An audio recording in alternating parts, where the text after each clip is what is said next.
Nous rendons gloire à Jésus-Christ.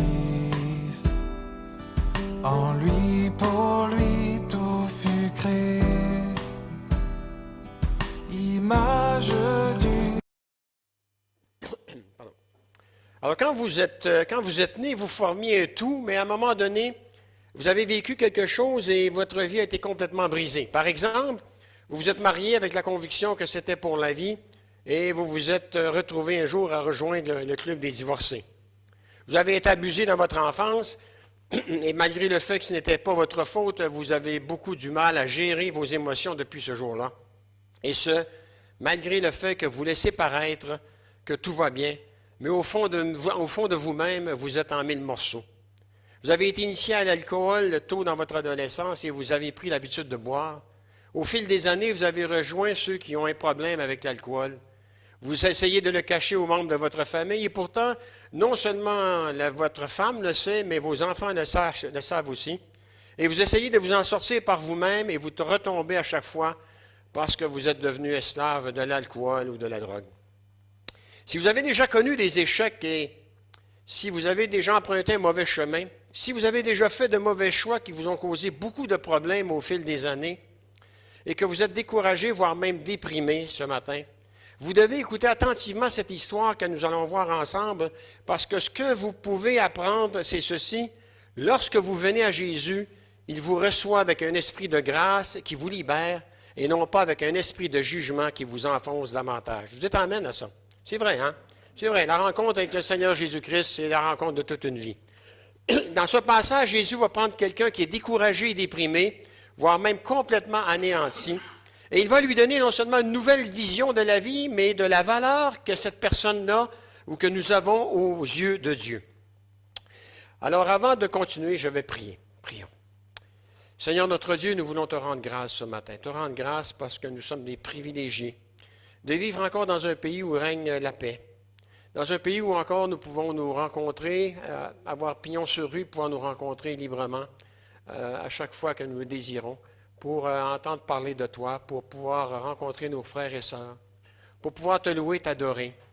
Et Seigneur, cette nourriture que tu as réserve pour chacun de nous ce matin, eh bien, nous te demandons à travers ma bouche de pouvoir la partager avec mes frères. Seigneur, afin que quiconque dans ce lieu ce matin, lorsqu'il quittera ce lieu, puisse avoir la certitude que tu leur as parlé, que tu leur as nourri, et que ce qu'il aura entendu, et puis, eh bien, puisse être mis en pratique pour le restant de sa vie. Seigneur, nous voulons que l'homme s'efface, nous voulons que ton esprit prenne toute la place qui lui revienne, et que toute la gloire se manifeste en Jésus. Et c'est en son nom que nous devons prier. Et le peuple de Dieu dit Amen. Permettez-moi de vous donner le contexte dans lequel se situe cette histoire. Donc, c'est dans Jean chapitre 8, les versets 1 à 11. On va commencer au verset 2. Il est tôt le matin. Jésus se trouve à l'extérieur du temple, en train d'enseigner un petit groupe venu l'attendre. Et sans crier gare, verset 3, les scribes et les pharisiens font leur apparition en traînant derrière eux une femme prise en flagrant délit d'adultère qu'ils placent devant tout le monde. Ces représentants de la loi n'étaient pas venus pour écouter l'enseignement donné par Jésus. Ils étaient venus pour piéger Jésus. Et le péché de cette femme était l'occasion rêvée pour eux. En fait, ils n'en avaient rien à cirer du sort qui était réservé à cette pauvre femme.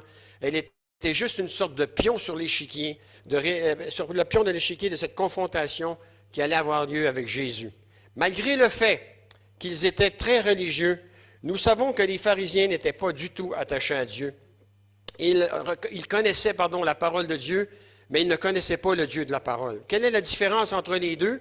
Eh bien, connaître la parole de Dieu, c'est une chose, mais on peut connaître la parole de Dieu sans être converti, on peut connaître la parole de Dieu sans être né de nouveau, tandis que connaître le Dieu de la parole, eh bien, ça parle d'une relation intime et personnelle avec celui qui est le Dieu de l'univers, qui est le Seigneur de l'univers. C'est-à-dire qu'on a rencontré le Seigneur Jésus à travers la parole, on a entendu, on a lu sa parole, ou quelqu'un nous en a parlé, et puis ça a touché notre cœur parce que à travers Jésus, on a vu qu'on pouvait finalement mettre fin à cette ancienne vie ou cette vie présente qu'on vivait pour commencer une nouvelle vie en lui et qui va se poursuivre non seulement jusqu'à ce que je meure, mais aussi qui va se poursuivre dans l'éternité. C'est un beau cadeau, ça. Et j'espère que c'est l'espérance de tous ici ce matin. Vous dites amen à ça. Hein? Ah oui, hein? Parce que quand un chrétien meurt, c'est là qu'il commence à vivre, bien-aimé. C'est là qu'il commence à vivre pour l'éternité dans la présence de son Seigneur. Et il faut garder nos yeux là-haut. Il ne faut pas garder nos yeux à l'horizontale. Il n'y a rien d'encourageant ce qui se passe à l'horizontale. Mais vers le haut, c'est là que le Seigneur Jésus va revenir un jour chercher son Église. Et j'espère que nous faisons partie de la dernière génération de cette Église qui attend le Seigneur depuis qu'il est monté là-haut. Alors, ces pharisiens, c'était non seulement des hommes orgueilleux, arrogants et impitoyables dans l'application de la loi, mais rusés très rusés et hypocrites. Comme nous allons le voir dans cette histoire, les hypocrites sont les pires juges, parce que leur zèle à condamner quelqu'un cache souvent un cœur mauvais. Et avant d'entrer dans le vif du sujet, il est bon de mentionner que le texte que nous nous apprêtons à examiner soulève beaucoup de questions auxquelles nous ne pouvons pas répondre. Alors, je vais vous en donner quelques-unes. Par exemple, quel était le statut civil de cette femme? Il n'y a pas de réponse. Le texte ne le dit pas. Est-ce qu'elle était célibataire, fiancée, mariée, divorcée? Le texte ne le dit pas. Avait-elle eu une ou plusieurs relations sexuelles dans le passé avec l'un de ses accusateurs? Le texte ne le dit pas. Était-elle très jeune ou avait-elle un certain âge? Le texte ne le dit pas. Était-elle Tout ce que nous savons de cette femme se trouve dans ce texte. Tout le reste n'est que pure spéculation. Deuxièmement, de quelle façon a-t-elle pu être surprise en flagrant délit d'adultère en plein jour? Encore une fois, le texte ne le dit pas. Cependant, il y a quelque chose de louche ici, car étant donné que l'adultère était un crime punissable de la peine capitale, la loi exigeait que toute accusation soit corroborée par quelqu'un qui avait été témoin du délit d'adultère. Il ne suffisait pas de dire, écoutez, je les ai vus tous les deux rentrer dans la chambre à coucher et sortir quelques minutes plus tard. Un témoignage par oui-dire n'était pas recevable face à une accusation condamnable par la lapidation. Alors, comment alors en sont-ils arrivés à prendre cette femme en flagrant délit d'adultère? Le texte ne le dit pas. La troisième question en est une qui va vous intéresser, mesdames. Où est l'homme? Où est l'homme? C'est vrai? Par définition, le péché d'adultère exige qu'il y ait au moins deux personnes impliquées. Alors, il est fort étrange que l'homme ait pu échapper, mais pas la femme. Nous pourrions en déduire que c'était peut-être un coup monté, c'est-à-dire que ces religieux avaient peut-être eux-mêmes planifié ce péché, qu'ils étaient probablement prêts à commettre un meurtre tellement ils détestaient Jésus. Peut-être que l'homme impliqué dans cette histoire avait été approché par quelqu'un représentant les autorités religieuses qui l'avait persuadé de séduire cette femme afin de pouvoir la prendre en flagrant délit d'adultère, et qu'ils avaient convenu par la suite de le laisser quitter les lieux le plus rapidement possible, parce que je rappelle que le but visé était de prendre Jésus au piège. Finalement, cela nous amène à une quatrième et dernière question. Pourquoi ont-ils dénoncé publiquement cette femme? Non seulement ils n'étaient pas obligés d'agir ainsi, mais ils n'étaient pas obligés de l'amener devant Jésus. Il est évident qu'ils ne cherchaient pas seulement à la punir, mais qu'il y avait quelque chose de beaucoup plus sinistre qui avait été planifié ici.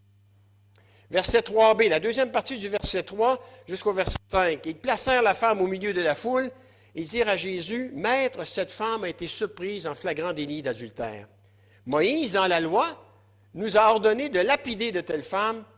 Et toi, Jésus, que dis-tu? Et toi, Jésus, que dis-tu? » Les pharisiens et les scribes savaient qu'elle était coupable. Cette femme, elle savait qu'elle était coupable. Tout le monde savait qu'elle était coupable et Jésus savait aussi qu'elle était coupable. Imaginez le sourire des pharisiens et que les pharisiens pouvaient afficher sur leur visage, convaincus qu'ils venaient de coincer Jésus en lui posant cette question. Cela aurait pu fonctionner avec un enseignant ordinaire, mais ils avaient affaire non seulement au Fils de Dieu, mais à celui-là même qui avait transmis la loi à Moïse. Ce qui est extraordinaire ici, c'est que Jésus s'apprêtait à renverser les rôles et à faire échouer leur plan diabolique. En présentant cette femme à Jésus, les dirigeants juifs espéraient amener le Seigneur à contredire non seulement ce qui était écrit dans la loi de Moïse, mais à le prendre en défaut par rapport à la loi romaine. Si Jésus disait qu'elle devait être mise à mort, il serait considéré comme étant rebelle aux autorités romaines, puisque les Juifs n'avaient pas le droit de condamner quelqu'un à la peine capitale. Rappelez-vous que pour la condamnation de Jésus, les autorités juives, les autorités finalement religieuses, ont dû amener Jésus devant Ponce Pilate pour le faire condamner à mort parce que les Juifs n'avaient pas le droit de condamner personne à mort. Alors Jésus, alors s'il disait qu'il ne devait pas être mis à mort, les autorités, si Jésus disait qu'il n'avait pas à être mis à mort, qu'elle n'avait pas à être mise à mort, eh bien, les autorités religieuses auraient pu accuser Jésus d'agir de façon contraire à ce qui était écrit dans la loi, ce qui aurait amené Jésus à être en total désaccord avec la loi de Moïse. La loi était très claire, Lévitique 10, si un homme commet un adultère avec une femme mariée, l'homme et la femme adultère devaient être punis de mort. Si la loi devait être appliquée, cette femme devait être exécutée à l'endroit même où elle se trouvait. Et si Jésus avait dit aux autorités religieuses, vous avez raison, c'est ce que dit la loi, nous devons donc la tuer, alors tout le monde saurait maintenant que Jésus n'était pas vraiment l'ami des pécheurs. Alors, quelle sera la réponse de Jésus? Il va mettre en lumière ce que ces religieux cachaient au plus profond d'eux-mêmes. Versets 7, 8 et 9. Comme il continua à l'interroger, il se releva et leur dit, que celui de vous qui est sans péché jette le premier la pierre contre elle. Et s'étant de nouveau baissé, il écrivait sur la terre. Il est écrit au verset 9 que lorsqu'ils entendirent ces mots, ils partirent l'un après l'autre en commençant par les plus âgés et jusqu'au dernier. Jésus resta seul avec la femme qui se tenait encore devant lui. Peut-être que les plus âgés sont partis les premiers, bien-aimés, parce qu'ils avaient commis plus de péchés dans leur vie que les plus jeunes. De toute façon, ils savaient qu'ils n'étaient pas innocents. Ils ont voulu piéger le Seigneur, mais ils ont fini non seulement par être eux-mêmes piégés par lui, mais ils ont été démasqués par sa pureté morale lorsqu'il a mis en lumière leur complot diabolique. Je peux vous dire qu'il devait avoir un silence de mort, car les paroles de Jésus visaient à leur rappeler non seulement la gravité de leurs accusations, mais les motifs qui les poussaient à agir ainsi. Ils étaient venus pour parler de la femme, finalement Jésus était venu pour parler d'eux. Dit Jésus avait vu non seulement le péché de cette femme, mais il avait surtout vu l'hypocrisie des scribes et des pharisiens. Comparée à eux, bien-aimés, elle paraissait presque innocente. Leur péché était bien plus grand que le sien, parce qu'il s'était exprimé en utilisant des paroles qui faisaient entendre qu'il ne cherchait qu'à faire en sorte que la loi de Dieu soit respectée. Finalement, il y avait plus d'espoir pour cette femme pécheresse que pour ces pharisiens hypocrites, bien-aimés. Ayant été surprise en flagrant délit d'adultère, elle était plus près du royaume de Dieu qu'eux. Elle n'a jamais nié son péché, tandis que ces pharisiens et ces scribes n'ont jamais admis qu'ils avaient déjà péché, bien-aimés. Et nous savons que Jésus n'est pas venu pour les justes, mais qu'il est venu pour les pécheurs. Ah, il est venu pour moi, en tout cas. Hein? Quelqu'un peut m'aider, peut m'encourager à lever la main? Ah, ouais. Il n'est pas venu pour les justes, hein?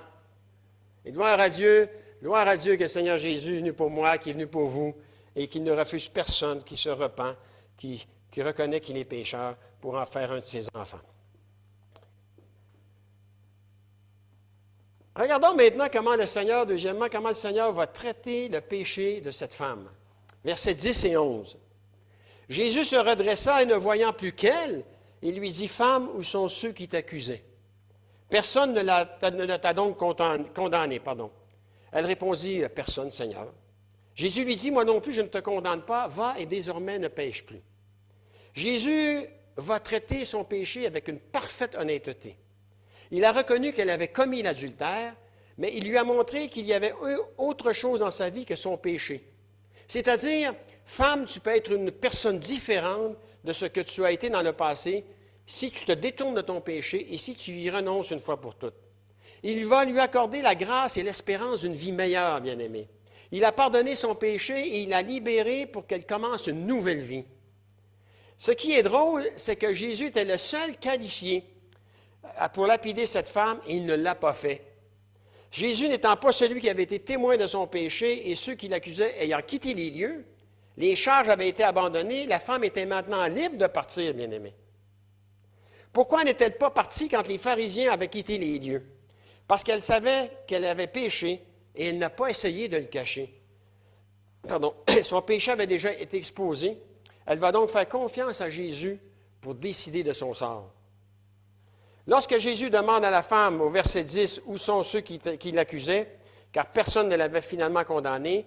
Elle n'a pas répondu. C'est ça qui est intéressant dans la parole. Il n'y a pas un mot qui est trop. Il n'y a pas un mot qui est trop. Regardez sa réponse. Elle n'a pas dit « Personne, monsieur ». Elle a dit « Personne, Seigneur ». Personne, Seigneur, bien-aimé. Elle n'a pas cherché à excuser son péché. Elle a plutôt attendu que le Seigneur rende son verdict. Elle venait de déclarer par la foi, et de manière très brève, que Jésus était le Seigneur. Ce mot Seigneur montre aussi l'impression que faisait sur la femme la présence de la parole du Seigneur. En Jésus, elle avait un homme qui était différent de tous les autres hommes qu'elle avait rencontrés dans sa vie. En Jésus, elle avait un homme qui l'avait traité non pas avec mépris, mais plutôt avec grâce. Finalement, quand vous analysez la situation, c'est plutôt la femme qui s'en est très bien sortie. Elle a rencontré Jésus et il a transformé sa vie. Et pendant ce temps, l'homme, peu importe qui c'était, était toujours embourbé, lui, dans son péché. Il serait mieux fait d'être exposé à son péché, comme ce fut le cas pour cette femme. Il aurait ainsi fait la rencontre de sa vie et il aurait été lui aussi pardonné. Bien-aimés, lorsque nous réfléchissons, lorsque nous y réfléchissons bien, nous ressemblons tous à cette femme d'une certaine façon. Nous étions tous coupables aux yeux d'un Dieu 3 fois saint. Nous avions tous péché, nous étions tous privés de la présence de Dieu, sans exception. Et nous n'avions pas nous-mêmes la capacité de changer notre condition. Nous étions donc tous destinés à être condamnés au moment de comparaître devant Dieu, à moins que quelqu'un intervienne pour nous aider. Et c'est là que le message de l'Évangile devient intéressant, devient une bonne nouvelle. Car juste au moment où nous étions sur le point d'être condamnés, Jésus est intervenu pour nous sauver. Amen! Gloire à Dieu, bien-aimés. Certains s'étaient peut-être dit que cette femme devait payer... Attendez un peu, là, j'ai sauté une ligne, là. Vous savez, je suis en train de me demander si je ne vois pas mieux sans lunettes qu'avec mes lunettes, quoi.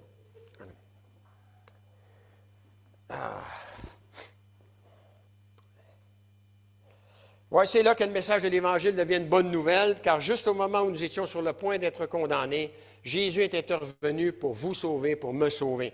Certains s'étaient peut-être dit que cette femme devait payer pour ce qu'elle avait fait, mais ils ignoraient que c'était Jésus qui, quelques jours plus tard, accepterait de payer à sa place pour son péché sur la croix. J'aurais aimé être là pour voir le visage de cette femme alors qu'elle se trouvait seule avec Jésus et qu'il lui a dit « Je ne te condamne pas, moi non plus, parce que je serai bientôt condamné à ta place en devenant un objet de malédiction lorsque je mourrai pour toi sur la croix. » Bien-aimés, je ne sais pas si c'est facile ou difficile, moins facile ou moins difficile pour d'autres, mais quand on pense que Dieu n'avait pas 8 enfants, Dieu n'a pas décidé d'en choisir un parmi les 8 et de le sacrifier pour des gens qui désobéissaient à sa loi, des gens qui lui crachaient dans le visage, des gens qui se moquaient de lui. Dieu a pris son Fils unique, bien-aimé. Son Fils unique. Je ne sais pas si vous aviez, même pour ceux qui ont beaucoup d'enfants, si pour un crime que Jacques Hudon commettrait et qui serait condamné à mort et que vous auriez le choix de sacrifier votre fils pour moi, vous le feriez, bien-aimé. Dieu l'a fait. Son fils était innocent.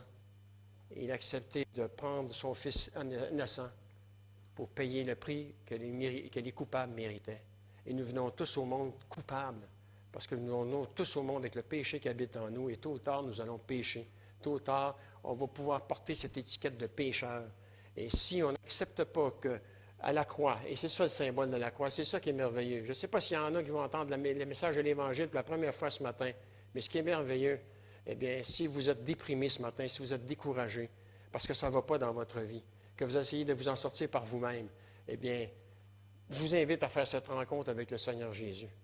Venez à lui ce matin, venez le trouver et confessez-lui que vous êtes rendu au bout, que vous n'avez plus de solution, vous avez essayé toutes les solutions humaines, et la seule solution, elle se trouve en Jésus. Jésus vous connaît parfaitement, parce que Jésus, c'est Dieu fait homme. C'est lui qui a permis que vous voyiez le jour ce matin. C'est lui qui vous connaît mieux que vous-même, bien-aimés. Il connaît déjà ce qui va vous attendre, il vous attend demain matin. Il sait déjà il connaît déjà le nombre de battements de cœur que votre cœur va vous donner avant de vous rappeler à lui. Et il vous offre cette possibilité ce matin de changer complètement de vie c'est-à-dire reconnaître ce qu'il dit dans sa parole, que vous êtes pécheur, qu'à un moment donné, quand vous allez mourir, vous allez comparaître devant lui, vous êtes condamné si vous y allez par vos propres forces, par vos propres moyens, sur la base des efforts, des œuvres que vous avez accomplies.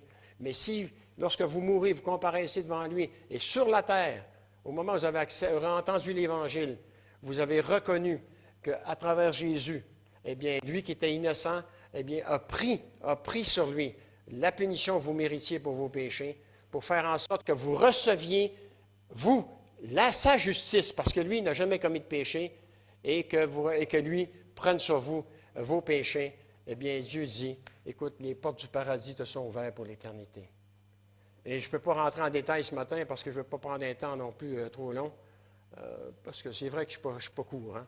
Mais ce que je veux dire à travers ça, c'est qu'on a juste à penser au malfaiteur sur la croix, bien-aimé. Le malfaiteur sur la croix, sans s'en rendre compte, il condamne toute forme de religion. Hein? Parce qu'il n'était pas capable de faire une seule œuvre pour se sauver. Une seule bonne œuvre pour se sauver. Il avait les mains attachées et les pieds attachés sur la croix. Mais c'est ce qui est sorti de sa bouche qui l'a sauvé, bien-aimé. Ce n'est pas ce qu'il a fait avec ses mains et ses pieds, c'est ce qui est sorti de sa bouche. Et c'est ce qui est important. Oui. Veux-tu, aujourd'hui, reconnaître que c'est seulement à travers Jésus-Christ que tu peux entrer, comparaître devant Dieu pur et sans tache, et participer à ce futur royaume que le Seigneur est en train de nous préparer sur une nouvelle terre et de nouveaux cieux. Si ce n'est pas le cas ce matin, fais cette prière dans ton cœur ce matin. Seigneur, je te demande pardon. Pardon, Seigneur, parce qu'extérieurement, je parais beau, je parais belle. Extérieurement, je parais ne pas avoir de problème. Mais dans mon cœur, Seigneur, il y a un vide de Dieu. Et Seigneur, j'aimerais que tu viennes combler ce vide. J'aimerais d'abord que tu viennes faire le ménage dans mon cœur. Viens purifier mon cœur, Seigneur. Et je me repens de ce que j'ai fait, d'avoir désobéi à ta loi. Et aujourd'hui, Seigneur, viens faire non seulement le ménage dans mon cœur, mais viens y prendre la place qui te revient. Viens, Seigneur, et dorénavant, vis dans ma vie. Et Seigneur, moi, je prends l'engagement maintenant de marcher avec toi, d'obéir à ta parole. Et pour le faire, Seigneur, je m'engage à lire ta parole le plus souvent possible, voire même à tous les jours. Et en fonction de ça, vous ne le voyez pas parce que ce n'est pas visible, mais il y a un miracle qui va se passer. Vous ne le voyez pas, mais si ce miracle s'est passé dans votre cœur, les autres vont voir ce miracle dans votre vie, parce que vous ne serez plus jamais le même ou la même. Alors, c'est une possibilité que vous avez ce matin de prendre cette décision-là. On ne fera pas de spectacle. Si vous prenez cette décision-là, si vous l'avez prise, remettez-vous complètement entre les mains du Seigneur et partagez-la à quelqu'un qui vous a amené ici ce matin ou si vous êtes ici pour la première fois, confiez-la à quelqu'un. Dites, ce matin, j'ai pris une décision pour la première fois de ma vie. Maintenant, j'arrête de vivre comme bon me semble. Maintenant, je prends la décision de vivre comme Dieu me demande de vivre parce que je veux que les gens voient en moi qu'il y a quelqu'un d'autre qui m'a transformé et que je suis une nouvelle personne en Jésus-Christ. Et ça, c'est merveilleux. Hein? Moi, j'ai entendu ce message de l'Évangile pour la première fois à 33 ans. Et si je l'avais entendu à 13 ans, 15 ans, il y a beaucoup moins de bêtises que j'aurais faites dans ma vie. Alors, je ne raconterai pas ma vie parce qu'elle n'est pas édifiante, mais il y a beaucoup moins de bêtises que j'aurais faites. Mais je remercie le chrétien évangélique qui a osé ouvrir sa bouche pour me parler du Seigneur Jésus-Christ et de son œuvre. Je lui rends grâce parce qu'aujourd'hui, je vivrai encore dans mes péchés au Québec. Je ne suis pas ici pour vous parler de lui, de celui qui fait mon espérance vivante à travers la résurrection. Vous dites amen à ça?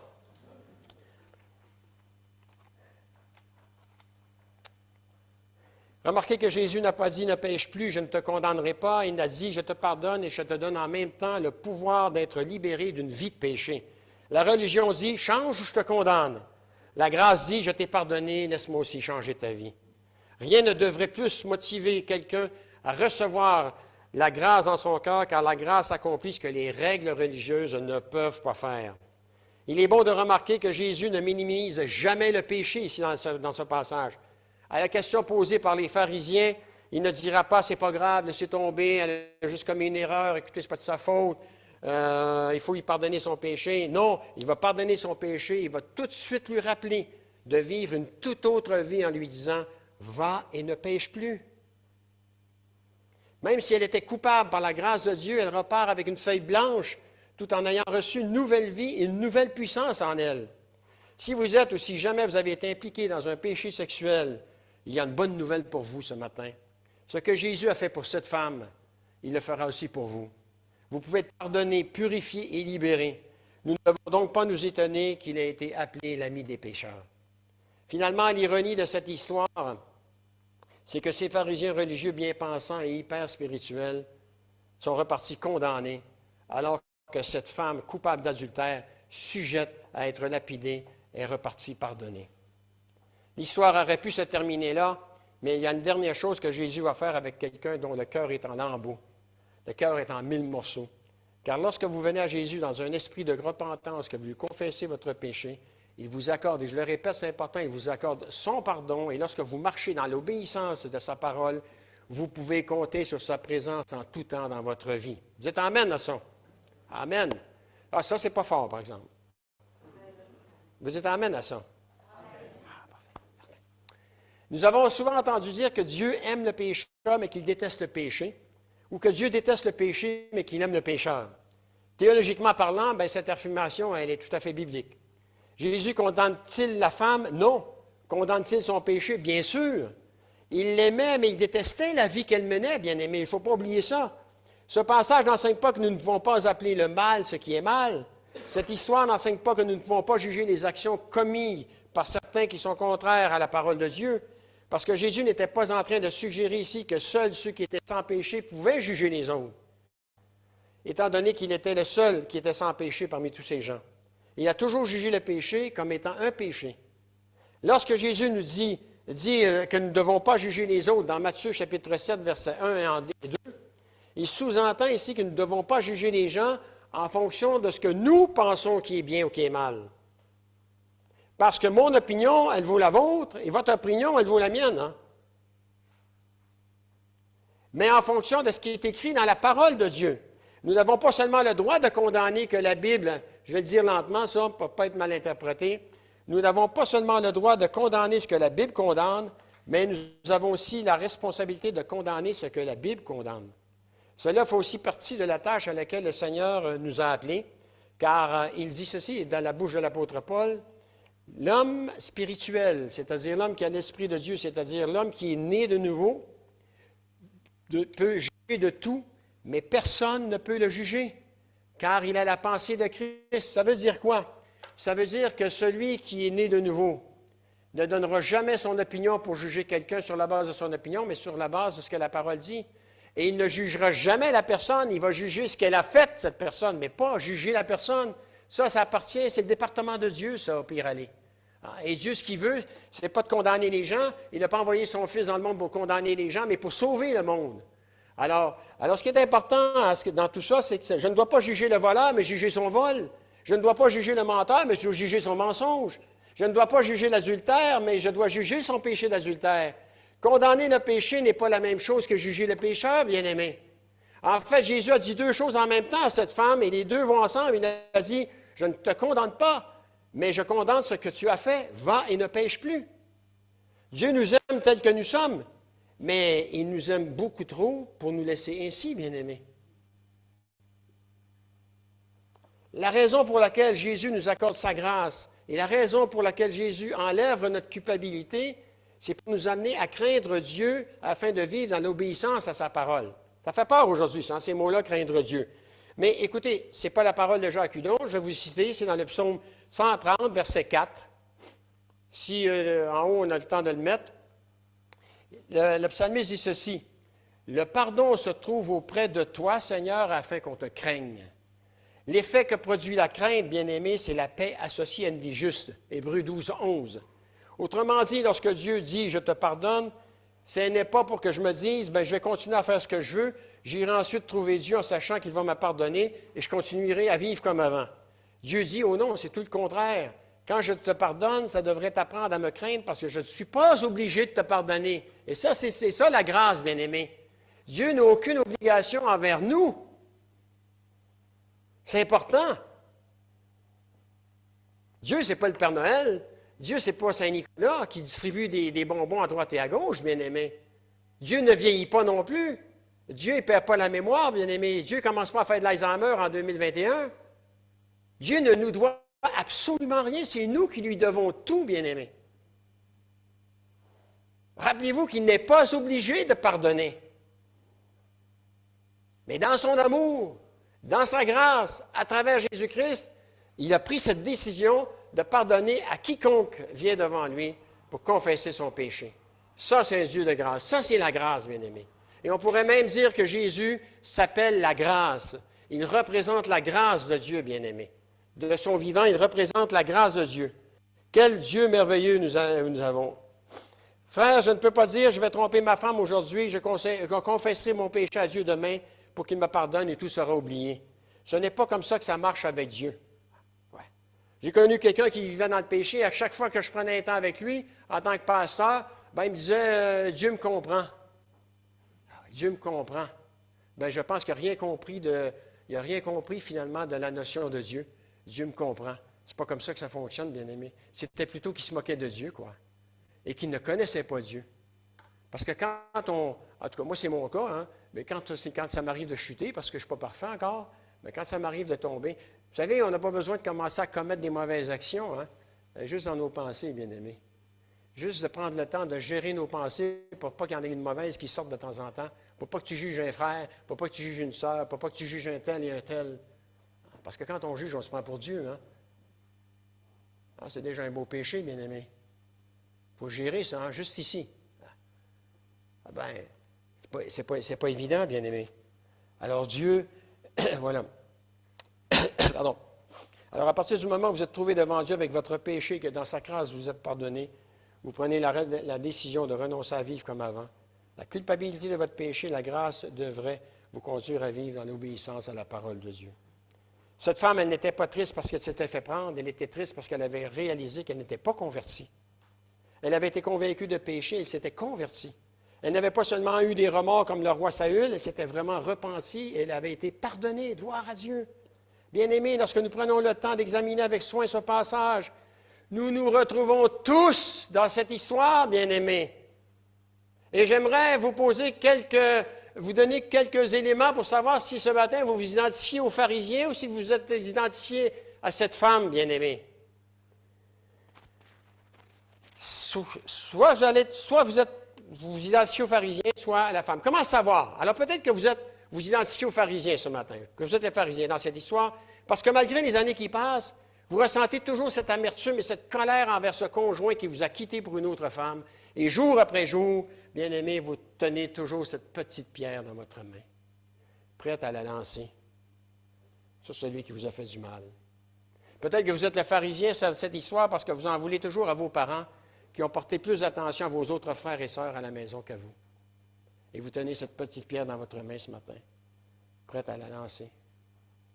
Peut-être que vous êtes le pharisien dans cette histoire parce que vous en voulez toujours à ce patron qui vous a injustement licencié parce que vous avez refusé ses avances.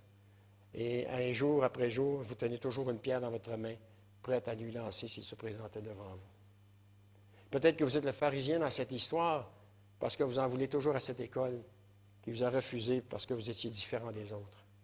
Et vous tenez toujours cette petite pierre ce matin, prête à la lancer. Et cette petite pierre, elle signifie quoi? Que vous n'avez pas encore pardonné, que vous voulez condamner, que vous voulez remettre la monnaie de la pièce à cette personne qui vous a fait du mal, qui vous a fait du mal non seulement dans le passé, mais que vous souffrez encore parce que vous n'avez pas encore pardonné. Vous avez toujours cette petite pierre que les pharisiens tenaient dans leurs mains, prête à lapider cette femme qui avait été surprise en flagrant délit d'adultère.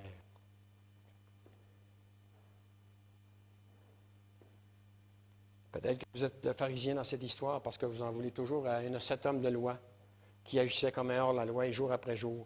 Eh bien, vous tenez toujours une petite pierre dans votre main, prête à la lui lancer. Maintenant, peut-être que vous vous identifiez à la femme dans cette histoire. Vous êtes brisé, voire même anéanti.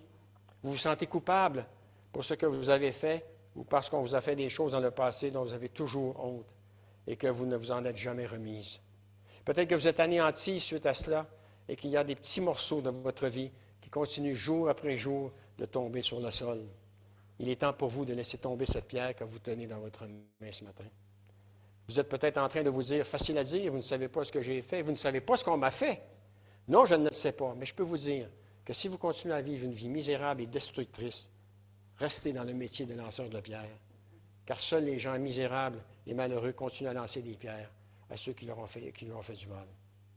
Si vous êtes le pharisien dans cette histoire, ne croyez-vous pas qu'il est temps aujourd'hui de lâcher cette pierre que vous tenez dans votre main et qui vous fait tellement mal finalement? Cependant, permettez-moi de vous dire qu'une fois que vous aurez pris la décision de vous en remettre entre les mains de Jésus, tout ce que vous voudrez, c'est quitter ce métier de lanceur de pierre parce qu'il est toujours beaucoup plus apaisant, plus doux et plus réconfortant de goûter à la grâce de Dieu et de pardonner que de lancer des pierres pendant toute votre vie à ceux qui vous ont fait du mal. Si c'est là votre condition ce matin, venez vers celui qui est non seulement mort sur la croix pour vos péchés, mais qui est revenu de la mort à la vie, vous donnant ainsi une espérance vivante. Non seulement il ne tient aucune pierre dans ses mains, mais il a le cœur rempli de grâce et d'amour qu'il veut déverser dans votre cœur ce matin. Bien-aimés, ce message-là, ce n'est pas la première fois que je le donne. Je l'ai donné dans une autre église. Et après la rencontre, il y a une dame qui est allée trouver mon épouse et qui lui a raconté un peu sa vie. Elle lui a dit, le message, il était pour moi ce matin. J'étais marié. Pendant 10 ans, mon mari m'a battu. Il battait les enfants pour tout et pour rien. Et je m'identifie à ce pharisien qui tenait une pierre dans sa main. Et mon mari, je le déteste. Mon mari, je ne suis pas capable de lui pardonner. J'étais incapable de lui pardonner. Et ce matin, à travers cette histoire, j'ai compris que dans ma vie, il était temps que je laisse tomber toutes ces pierres que j'accumulais pour les lancer dans la face de mon mari. Et aujourd'hui, je suis délivré. Dieu a fait un miracle. Dieu a fait un miracle, il m'a délivré. Et moi, elle m'a parlé parce que je suis allé la trouver, ma femme est venue me chercher. On a pris un temps ensemble après le culte. Et elle m'a dit, maintenant, aujourd'hui, mais j'ai dit, comment tu sais que Dieu a fait un miracle dans ta vie? Aujourd'hui, je suis capable de prier pour que mon mari se convertisse. Je n'aurais jamais pensé à cela avant. Aujourd'hui, je suis capable de lui dire que Dieu l'aime, que Jésus est mort pour ses péchés. Et je suis capable, je vous le dis, pasteur, je suis capable de prier maintenant pour mon mari, qui m'a fait tellement souffrir, qui m'a blessé physiquement, qui m'a blessé moralement. Bien-aimé, c'est ça le miracle de la grâce. C'est ça le miracle du pardon. Et si vous êtes des teneurs de pierres ce matin, il est temps de lancer ces pierres-là, éloigner ces pierres-là de vous et recevez celui qui s'appelle la grâce, Jésus-Christ. Bien-aimé, si vous êtes né de nouveau, il vous est défendu de détester quelqu'un. Cette femme, est-ce que vous réalisez que cette femme qui m'a confessé ça, elle venait de naître de nouveau par rapport à son mari qui l'a battu pendant 10 ans? Elle venait à l'Église, mais elle n'était pas née de nouveau. Et Dieu fait un miracle dans sa vie. C'est extraordinaire. C'est extraordinaire, bien-aimé. Et Dieu veut faire un miracle dans votre vie si vous êtes des lanceurs de pierres ce matin. Dites, Seigneur, moi, c'est terminé les pierres. C'est fini. Moi, Seigneur, maintenant, je veux goûter à ta grâce. Je veux goûter à ton pardon, Seigneur. Seigneur, parce que je sais qu'à travers ton pardon, tu peux tout effacer, ce qui me fait souffrir dans ma vie. Seigneur, remplis-moi plutôt les mains, le cœur, les mains vides, mais le cœur rempli de ton amour, rempli de ton affection, Seigneur, rempli de ton espoir, de cette espérance qu'un jour tu vas me ramener de la mort à la vie, et aussi sur les promesses qui sont dans ta parole, que tu as compris, que tu as déclaré à tes apôtres avant de monter au ciel. Sachez-le, je serai tous les jours avec vous, et ça jusqu'à la fin du monde, bien-aimés. Ce Jésus, c'est pas quelqu'un qui est mort et ressuscité et qui est disparu. Il est vivant aujourd'hui, bien-aimé. Il est le premier qui a vaincu la mort. Voilà, c'est ça qui est extraordinaire. Ouais. Moi, finalement, j'ai été un lanceur de pierre, bien-aimé. J'ai été. Oui. Ouais. Je ne faisais pas juste les tenir dans mes mains, moi, à l'époque. Hein, je les lançais. Et c'est Jésus qui m'a complètement désarmé. C'est Jésus qui m'a vidé mes poches, qui a été rempli de pierre. Et c'est Jésus qui a changé mon cœur de pierre en cœur de chair, bien-aimé. Et c'est encore un miracle qu'il peut accomplir aujourd'hui dans vos propres vies. Si ce n'est pas encore le cas ce matin. Vous pouvez prendre cette décision de dire c'est terminé. Les blessures du passé, Seigneur, tu es assez puissant pour cacher ces blessures-là, pour m'en libérer, me libérer du mal qu'ils me font, ces blessures-là. Quand on regarde le monde dans lequel on vit, les enfants qui sont abusés, c'est épouvantable. Les femmes qui sont abusées, c'est épouvantable, bien aimé. Il y en a qui gâchent leur vie, ça les amène à perdre leur vie, quoi. Parce qu'ils traînent ça toute leur vie. Parce qu'ils en veulent à cette personne-là. Il y en a qui ont 40 ans, qui en veulent encore à cette personne-là, qui les a abusés quand ils étaient jeunes. Et pourtant, cette personne qui les a abusés, elle est déjà morte. Alors, qui souffre finalement? C'est seulement que la personne qui a été abusée, hein? Oui. Dieu n'est pas un abuseur, bien-aimé. Dieu n'abusera jamais de votre vie. Il va simplement l'utiliser pour faire en sorte que son royaume grandisse et pour se glorifier à travers vous.